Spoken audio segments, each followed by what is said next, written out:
असतील. आज आपण एका नव्या कवितेला सुरुवात करणार आहोत. ज्या कवितेचं नाव आहे, तुम्हाला स्क्रीनवर दिसत असेल, पाडस देवा नावाची ही कविता. ज्या कवितेमध्ये संत दासोपंतांची ही कविता आहे आणि दासोपंतांनी त्या कवितेमधून ईश्वर भेटीची तळमळ काय असते हे मांडण्याचा प्रयत्न केलेला आहे. दासोपंत ज्यांचा कार्यकाल इसवी सन 1551 ते 1615 असा आहे. म्हणजे 1551 ला त्यांचा जन्म झाला आणि 1615 ला त्यांचा मृत्यू झाला. त्यांचा अनेक ग्रंथ त्यांच्या नावावर आहेत. उदाहरणार्थ गीतार्णव आहे, पदार्णव आहे. पण विशेष प्रसिद्ध असा ग्रंथ त्यांचा जो आहे, त्या ग्रंथाचं नाव आपल्याला माहित असलं पाहिजे, परीक्षेमध्ये येऊ शकतो. ते म्हणजे पासोडी, दासोपंताची पासोडी, जो त्यांनी कापडावर ग्रंथ लिहिला दासोपंतांनी, तर त्याला दासोपंताची पासोडी असं म्हटलं जातं.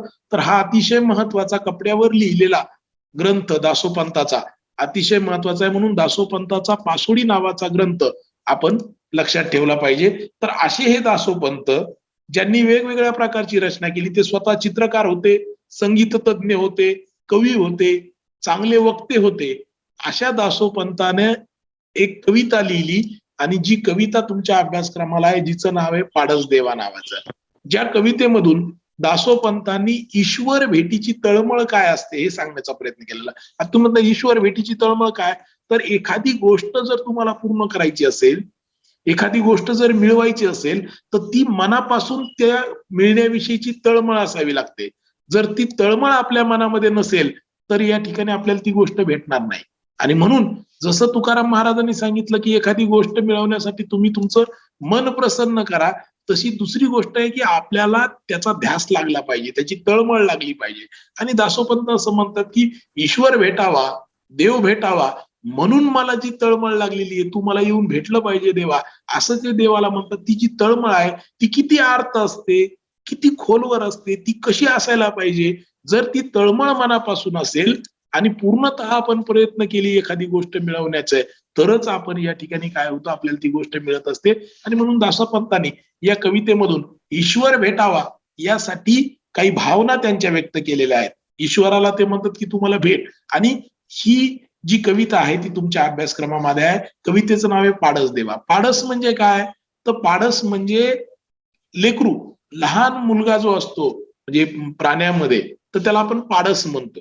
तर पाडस जे आहे ना, तर ते असतं हरणीचं, हरणाचं पाडस असतं. हरणाचं जे पिल्लू असतं ना, तर त्याला आपण पाडस म्हणतो. तर जे पाडस असतं ते लहान असतं आणि ते चुकल्याच्या नंतर जसं सैर भैर इकडं तिकडं फिरतं, त्या पद्धतीनं तळमळीची जी अवस्था आहे दासोपंतांनी व्यक्त केलेली, ती माझी त्या पाडसासारखी अवस्था देवा झालेली आहे आणि म्हणून तुम्हाला येऊन भेट असं या ठिकाणी म्हणतात. तर ही कविता प्रतिमा वापरलेली आहे की पाडसाची, की पाडसासारखी तळमळ. पाडस जर चुकलं आईपासून आणि वनात भटकंती करायला लागलं तर त्याची किती तळमळीनं ते शोध घेतं आईचा, तर तशा पद्धतीनं ईश्वरा मी तुझा शोध घेत आहे असं या कवितेमधून दासोपंत म्हणतात. तर ती कविता आता आपण प्रत्यक्ष बघूया.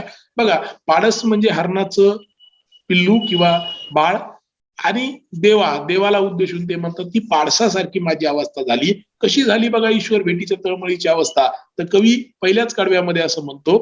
पहिल्या कडव्यात बघा, पाडस देवा चुकली ये देवा. म्हणजे पाडस आहे, जसं एखादं लहान पाडस असतं, हरणाचं पिल्लू असतं, तर ते जर चुकलं तर काय होतं देवा, तर कुरंगिनी वन वाहे पाहे हो. म्हणजे सगळीकडं त्याची आई किंवा ते पाडस आईला शोधायला लागतं, त्याची आई या ठिकाणी त्याला शोधायला लागते, अशी अवस्था होते. लेकरू जर एखाद्या आईचं विसरलं तर ती सैरभैर होते, तिला काही सुधरत नाही. त्या पद्धतीनं हरणाचं पिल्लू जर चुकलं वनामध्ये, अरण्यामध्ये, तर या ठिकाणी सगळ्या वनामध्ये ते आपल्या आईला शोधायला लागतं. आणि हरणी वन भ्रमत आहे, आणि हरणी काय करते, वनामध्ये सगळीकडे भ्रमण करते पाडसाला शोधण्यासाठी. म्हणजे पाडस आईच्या ओढीनं आणि आई पाडसाच्या ओढीनं सगळं वन हिंडून काढतात. इतकी तळमळ त्यांना लागलेली, उच्च पातळी तळमळीची, तितकी तळमळ पाहिजे एखादी गोष्ट मिळवण्यासाठी. इतकी जर तळमळ आपली असेल तर आपण कुठलीही गोष्ट मिळवू शकतो. तर त्या पद्धतीनं या ठिकाणी दासोपंत असं म्हणतात की जसं पाडस चुकल्याच्या नंतर सगळ्या वनामध्ये ते आपल्या आईला शोधायला लागतं, आणि हरणी तिची आई सुद्धा पूर्ण वनभर भ्रमण करते. भ्रमत आहे म्हणजे भ्रमण करते, फिरते. आणि माझं बाळ कुठे, माझं बाळ कुठे, जोपर्यंत तिचं बाळ तिला भेटत नाही तोपर्यंत या ठिकाणी ती काय करते, फिरत राहते. तसं देवा मी तुझं बाळ आहे. दासोपंत असं म्हणतात की मी जो आहे तुझं लेकरू आहे. ज्या पद्धतीने एखादं पाडस असावं तसं मी पाडसासारखं आहे. तू माझी आई आहेस. ईश्वर म्हणजे आपली आई आहे. आणि मग मला तू भेट, तू मला शोध, मी तुला शोधत आहे. आणि अशा पद्धतीनं जी परमेश्वर भेटीची तळमळ आहे, परमेश्वर भेटावा, ईश्वराची भेट व्हावी याची तळमळ एका उदाहरणामधून त्यांनी मांडलेली आहे. जसं पाडसाचं हरवणं हे हरणीसाठी आणि पाडसासाठी दोघांनाही फार मोठी तळमळ लागलेली असते भेटीची. भेटी लागे जीवा लागलीशी असं असं संतांनी म्हटलेलं आहे. तर त्या पद्धतीची जी तळमळ आहे पाडसाची, तर ती किंवा हरणीची तळमळ आहे, तशी तळमळ मला तुझ्या भेटीची लागलेली आहे. हे एक उदाहरण ते देतात. पुढच्या ओळीत ते असं म्हणतात की वस्सा लागी वन सांडुनिया, धेनू धावत असे लवलाये. वस्सा लागी म्हणजे वासराला, वस्स म्हणजे वासरू. लहान वासरू असतं गाईचं घरी आणि गाय शेतामध्ये चारायला नेलेली असते. तेव्हा सायंकाळ झाली की गाय काय करते, वन सांडते, शेत सोडून देते आणि घराकडे पळायला लागते. कशामुळे पळायला लागते, त्या वासराच्या ओढीनं पळायला लागते. जसं वासरू घरी आहे आणि गाय शेतात आहे, ती गाय सायंकाळ झाली की घराकडे पळायला लागतात. धेनू धावत असे लवलाय, जोरात पळायला लागते. जेवढे तिच्यामध्ये शरीरामध्ये ताकद आहे ती पळायला लागते. माझ्या वासराला मला भेटलं पाहिजे, माझं वासरू घरी राहिलेलं आहे, ही जी तिची तळमळ आहे. म्हणजे जसं पाडस हरवल्याच्या नंतर हरणीची तळमळ आहे आणि गाय या ठिकाणी आपल्या वासरासाठी जशी शेतातून संध्याकाळच्या वेळेला पळत घराकडे येते, ती जी तळमळ आहे, तर तसं मी तुझं पाडस आहे, मी तुझं लेकरू आहे, मी तुझं वत्स आहे, वासरू आहे. तर तशाच पद्धतीनं देवा तू काय कर, तू सुद्धा माझ्यासाठी धावत ये. मज लागी देवा, मज लागी म्हणजे माझ्यासाठी देवा. उचलोनी चारी भुजा हो परसोनी साही भुजा. उचलोनी चारी भुजा म्हणजे चार भुजांचा देव. आपण देवाची संकल्पना म्हणतो, सर्वसामान्य माणसाला दोनच हात आहेत, पण देवाला चार हात आहेत, 6 हात आहेत, 8 हात आहेत असे म्हणलं जातं. तर तू सुद्धा काय कर, त्या हरणीसारखा, त्या गायीसारखा माझ्यासाठी मला भेटायला ये. आणि आल्याच्या नंतर काय कर की मला उचलून घे तुझ्या हाताने. मग तुझ्या 6 हात असतील, 4 हात असतील, जी काही आपली संकल्पना आहे देवाच्या संदर्भातली, तर त्या हातांनी मला तू उचलून घे. ज्या पद्धतीनं वत्साला आणि पाडसाला आईच्या भेटीची तळमळ लागलेली आहे, त्याच पद्धतीनं तुझ्या भेटीची सुद्धा मला तळमळ लागलेली आहे. म्हणून तू मला येऊन भेट आणि तू मला येऊन भेटावास, असं पहिल्या कडव्यामधून दासोपंत या ठिकाणी अपेक्षा व्यक्त करतात. म्हणजे पहिल्याच कडव्यामधून 2 उदाहरणं ते देतात. एक म्हणजे हरणी आणि तिचं पाडस, आणि दुसरं म्हणजे गाय आणि तिचं वासरू. ज्या पद्धतीनं गाय वासरासाठी शेत सोडून पळत येते घराकडं, आणि हरणी जसं पाडस हरवल्याच्या नंतर सगळ्या वनामध्ये भ्रमंती करते, तसंच तू हे सगळ्या जगाचा दाता आहेस, ईश्वर आहेस. सगळं जग सोडून माझ्यासाठी, मी तुझं लेकरू आहे, वत्स आहे, वासरू आहे, मी तुझं पाडस आहे, आणि म्हणून तू सुद्धा पळत ये आणि मला काय कर, या ठिकाणी भेट दे आणि मला तू उचलून घे. अशा पद्धतीनं या ठिकाणी कवी पहिल्या कडव्यामधून आपल्या भावना व्यक्त करतो. तर हे एक कडवं. दुसऱ्या कडव्यात कवी असं म्हणतो की तसं जसं पाडसाची हरणी आई आहे, वासराची गाय आई आहे, तसं अवधूता माझी माय तू तरी, तू सुद्धा माझी आई आहेस. ईश्वर हा आपला आई असतो. आणि म्हणून अवधूता माझी माय तू तरी, आता ना धरी जे भाव दुजा, आईसा कैयसी. म्हणजे आता तू दुजा भाव धरू नको. आई मग कधीच लेकरामध्ये दुजा भाव करत नाही. म्हणजे आईचे जसे लेकरं, अनेक लेकरं असतात, सगळ्या लेकरांवर आई समान प्रेम करते. एक लेकरू जास्त प्रेमाचं, दुसरं मात्र जास्त प्रेमाचं नाही, असं कधी आई करत नाही, दुजा भाव करत नाही. म्हणून ईश्वरा तू सुद्धा दुजा भाव करू नको. कोणाला तू प्रसन्न होशील आणि मला पे प्रसन्न होणार नाहीस. कोणाला तरी तू भेटत असतोस, तू संतांना भेटलेला आहेस, अनेकांची उदाहरणं आहेत की ज्यांना ईश्वर भेटला. तसा मला सुद्धा तू भेटला पाहिजेस. तू माझी आई आहेस, आणि आई जशी दुजा भाव करत नाही, दोघांना वेगवेगळं मानत नाही, तिच्यासाठी सर्व लेकरं सारखी असतात.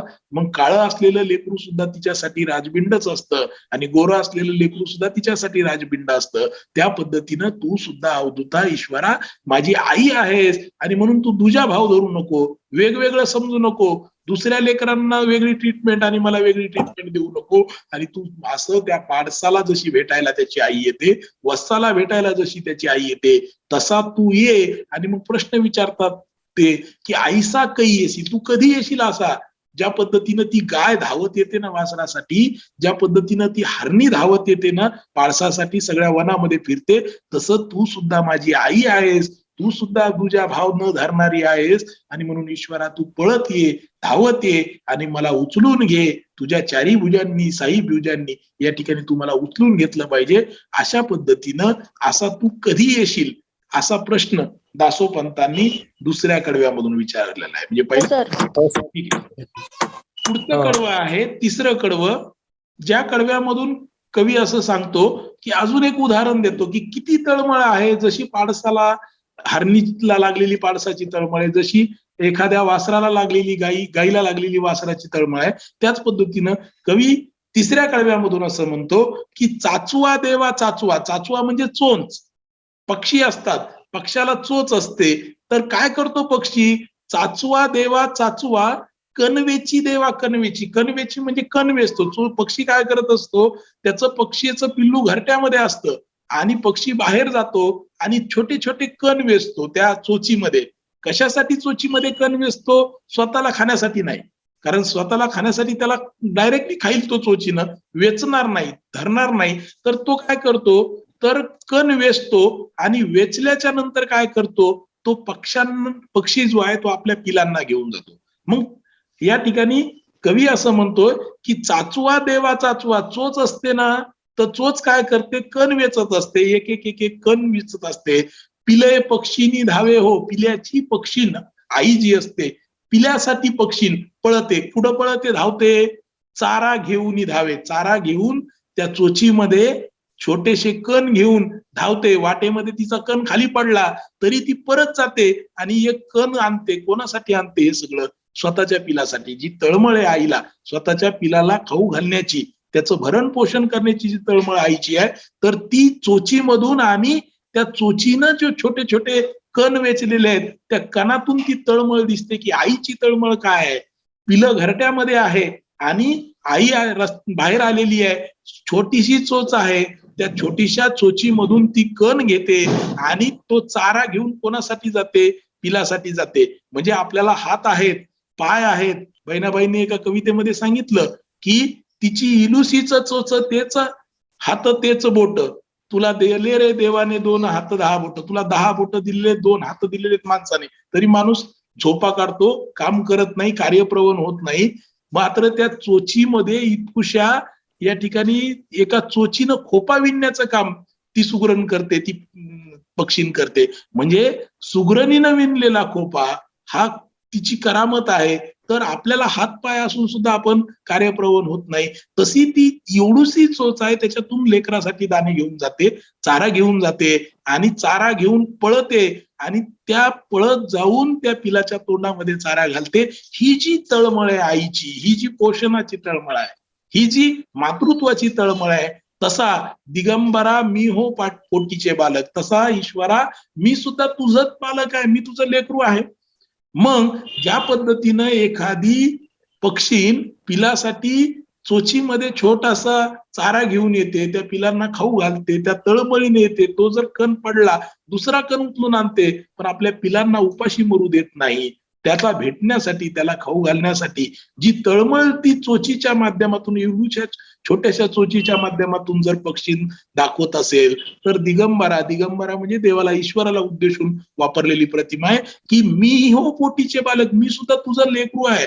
ज्या पद्धतीनं त्या पक्षिणीचं लेकरू आहे, तसं मी सुद्धा जर तुझं लेकरू असेल तर स्नेहे कवन लावावे. असा स्नेह, ते प्रेम, जे प्रेम त्या पक्षिणीनं केलेलं आहे, ज्या पिलावर पक्षिणी प्रेम करते, जे प्रेम आई आपल्या मुलावर करते, जे प्रेम आमचे पालक आमच्यावर करतात, तसं तू माझ्यावर प्रेम कधी करणार, स्नेह कधी लावणार, मला कधी खाऊ घालणार, मला तू येऊन कधी भेटणार. आणि तू मला येऊन भेटलं पाहिजे, मला स्नेह लावला पाहिजे, तू स्नेह लावला पाहिजे. ऐसा कै येसी, असा तू कधी येशील आणि तू यावा, मला भेटावा. अशा पद्धतीची भावना तिसऱ्या कडव्यामधून या ठिकाणी कवीने व्यक्त केलेली आहे. 3च कडव्याची ही कविता आहे. या 3 कडव्यामधून दासोपंतांनी ईश्वराला भेटण्यासाठी जी तळमळ त्यांची आहे ती सांगितलेली आहे. म्हणजे जी तुकारामांनी ईश्वराला भेटण्याची चळवळ एका अभंगामधून सांगितली, कन्या सासुरासी जाये मागे परतुनी पाये, तैसे झाले माझ्या जीवा केव्हा भेटशी केशवा. म्हणजे एखादी मुलगी जेव्हा सासरला जात असते, पूर्वीच्या काळातली मुलगी, आजच्या काळातली नाही, आताच्या काळातल्या मुली काही एवढ्या रडण्याचं प्रमाण कमी झालेलं आहे. पूर्वीच्या काळात सासूरवास होता, माहेर आणि सासर एवढं अंतर वाटायचं की महिना महिना 2-2 महिने 6-6 महिने माहेरच्यांची आणि सासरच्यांची भेट होत नव्हती. अँड्रॉइड मोबाईल नव्हते व्हिडिओ कॉल करण्यासाठी किंवा कॉल सिस्टीम नव्हती. मग त्या काळामध्ये मुलगी जेव्हा लग्न करून जायची तेव्हा मागे वळून वळून ती पाहायची आणि धाय मोकलून रडायची.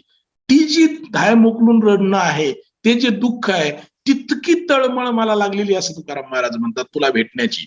आणि म्हणून तैसा तुका तळमळी जळा वेगळी मासुळी. पाण्याच्या बाहेर मासी फेकल्याच्या नंतर मासा जर पाण्याच्या बाहेर फेकला तर तो कसा तडफडतो पाण्यात जाण्यासाठी, मरतो तो पाण्याविना, त्या पद्धतीची तडफड मला या ठिकाणी लागलेली. ही जी तुकारामांची भूमिका आहे, तीच भूमिका या ठिकाणी या कवितेमध्ये सुद्धा मांडलेली आहे. कोणी तर दासोपंतानं, की तळमळ लागलेली आहे, तुला भेटावं असं वाटतंय पण तू भेटत नाही आणि तू तर माझी आई आहे. ज्या पद्धतीनं एखाद्या वनामध्ये हरणीचं पाडस हरवल्याच्या नंतर त्याला हरणी त्याचा शोध घेते, पाडसाला जी तळमळ हरणीला भेटायला लागलेली आहे, ज्या पद्धतीनं घरी वासरू आहे त्याला आईला भेटायची तळमळ आहे आणि शेतामध्ये गाय गेलेली पळत येते त्या वासरासाठी सायंकाळ झाली की, तसा तू कधी येणार आहेस मला भेटण्यासाठी, तसा तू मला येऊन भेट. आणि तिसऱ्या कडव्यामधून ते सांगतात, चोच जशा पद्धतीची असते तर ती कण वेचण्याचं काम करते, पण ते कण कोणासाठी वेचते तर ती पक्षी